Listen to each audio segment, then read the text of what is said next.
फारस देश भी हिंदुस्तान और चीन के समान था और कई नरेश उसके अधीन थे। वहां का राजा महाप्रतापी और बड़ा तेजस्वी था और न्यायप्रिय होने के कारण प्रजा को प्रिय था। उस बादशाह के 2 बेटे थे, जिनमें बड़े लड़के का नाम शहरयार और छोटे लड़के का नाम शाहजमा था। दोनों राजकुमार गुणवान, वीर धीर और शीलवान थे। जब बादशाह का देहांत हुआ तो शहजादा शहरयार गद्दी पर बैठा और उसने अपने छोटे भाई को, जो उसे बहुत मानता था, तातार देश का राज्य सेना और खजाना दिया।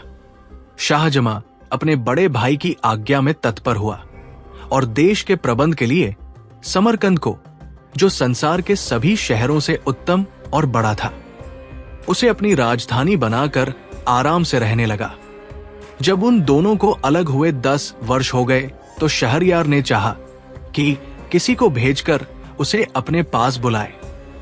उसने अपने मंत्री को उसे बुलाने की आज्ञा दी और मंत्री ये आज्ञा पाकर बड़ी धूमधाम से विदा हुआ। जब वो समरकंद शहर के समीप पहुंचा तो शाहजमा ये समाचार सुनकर उसकी अगवानी को सेना लेकर अपनी राजधानी से रवाना हुआ और शहर के बाहर पहुंचकर मंत्री से मिला। वो मंत्री को देखकर प्रसन्न हुआ। शाहजमा अपने भाई शहरयार का कुशलक्षेम पूछने लगा। मंत्री ने शाहजमा को दंडवत कर उसके भाई का हाल कहा। वो मंत्री बादशाह शहरयार का परम आज्ञा पालक था और उससे प्रेम करता था। शाहजमा ने मंत्री से कहा कि मेरे भाई, तुम्हें मुझे लेने को भेजा, इस बात से मुझको अत्यंत हर्ष हुआ। अगर भगवान ने चाहा तो 10 दिन में यात्रा की तैयारी करके और शासन में अपना प्रतिनिधि नियुक्त कर तुम्हारे साथ चलूंगा। तुम्हारे और तुम्हारी सेना के लिए खाने पीने का प्रबंध सब यही हो जाएगा। अतएव तुम इसी स्थान पर ठहरो। अतएव उसी स्थान पर खाने पीने आदि की व्यवस्था कर दी गई और वे वहां रहे। इस अवसर पर बादशाह ने यात्रा की तैयारियां की और अपनी जगह अपने विश्वास पात्र मंत्री को नियुक्त किया। एक दिन साय अपनी बेगम से, जो उसे अति प्रिय थी, विदा ली और अपने सेवकों और मुसाहिबों को लेकर समरकंद से चला और अपने खेमे में पहुंचकर मंत्री के साथ बातचीत करने लगा। आधी रात होने पर उसकी इच्छा हुई कि एक बार बेगम से फिर मिलाओ। वो सबसे छुपकर अकेला ही महल में पहुंचा। बेगम को उसके आने का संदेह तक न था। वो अपने एक तुच्छ और कुरूप सेवक के साथ सो रही थी। शाहजमा सोचकर आया था कि बेगम उसे देखकर अति प्रसन्न होगी। उसे दूसरे मर्द के साथ सोते देखकर एक क्षण के लिए उसे काट मार गया। कुछ संभलने पर सोचने लगा कि कहीं मुझे दृष्टिभ्रम तो नहीं हो गया। लेकिन भली भांति देखने पर भी जब वही बात पाई तो सोचने लगा, ये कैसा अनर्थ है कि मैं अभी समरकंद नगर की रक्षा भित्ति से बाहर भी नहीं निकला और ऐसा कर्म होने लगा। वो क्रोधाग्नि में जलने लगा और उसने तलवार निकालकर ऐसे हाथ मारे कि दोनों के सिर कटकर पलंग के नीचे आ गए। इसके बाद दोनों शवों को पिछवाड़े की खिड़की से नीचे गड्ढे में फेंककर वह अपने खेमे में वापस आ गया। उसने किसी से रात की बात न बताई। दूसरे दिन प्रातः ही सेना चल पड़ी। उसके साथ के और सब लोग तो हंसी खुशी रास्ता काट रहे थे, किंतु शाहजमा अपनी बेगम के पाप कर्म को याद करके दुखी रहता था और दिनों दिन उसका मुंह पीला पड़ता जाता था। उसकी सारी यात्रा इसी कष्ट में बीती। जब वो हिंदुस्तान की राजधानी के समीप पहुंचा और शहरयार ने ये सुना तो वो अपने सारे दरबारियों को लेकर शाहजमा की अभ्यर्थना के लिए आया। जब दोनों एक दूसरे के पास पहुंचे तो अपने अपने घोड़े से उतर कर गले मिले और कुछ देर तक एक दूसरे की कुशलक्षेम पूछकर बड़े समारोह पूर्वक रवाना हुए। शहरयार ने शाहजमा को उस महल में ठहराया जो उसके लिए पहले से सजाया गया था और जहां से उद्यान दिखाई देता था। वो महल बड़ा और राजाओं के स्वागत योग्य था। फिर शहरयार ने अपने भाई से स्नान करने को कहा। शाहजमा ने स्नान करके नए कपड़े पहने और दोनों भाई महल के मंच पर बैठकर देर तक वार्तालाप करते रहे।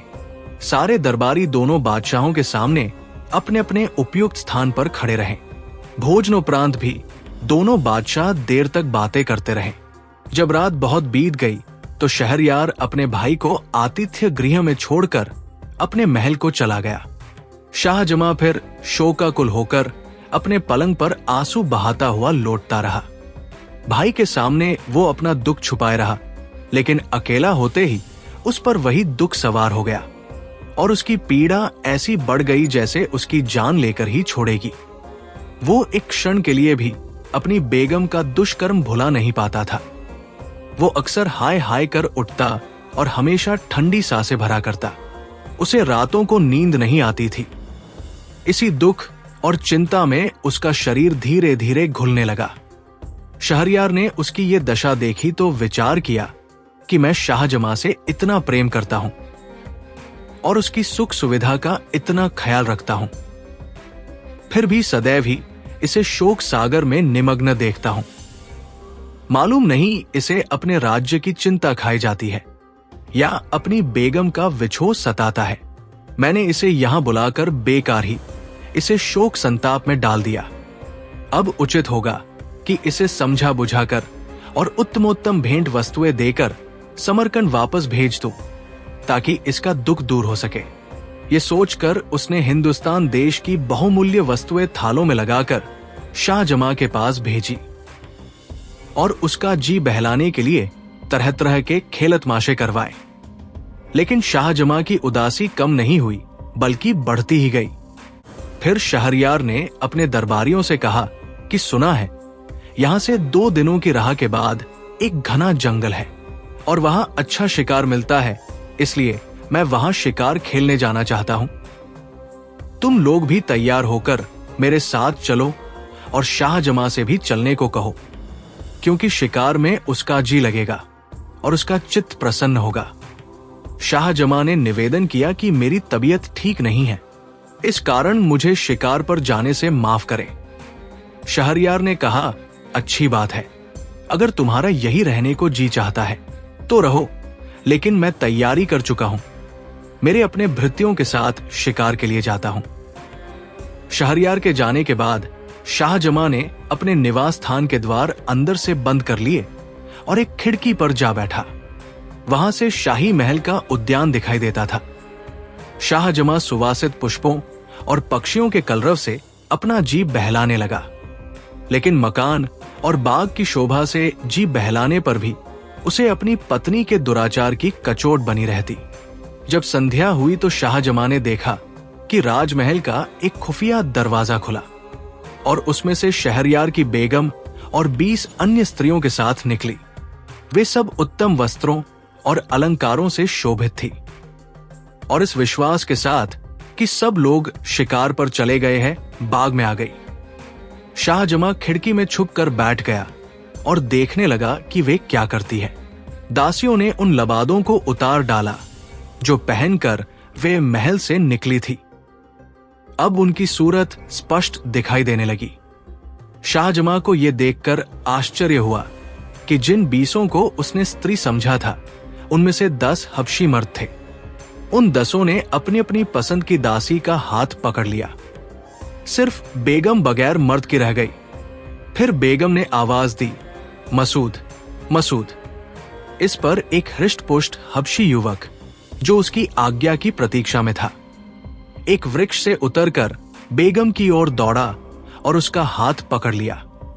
उन 11 हबशियों ने 10 दासियों और बेगम के साथ क्या किया, उसका वर्णन मैं लज्जावश नहीं कर सकूंगा।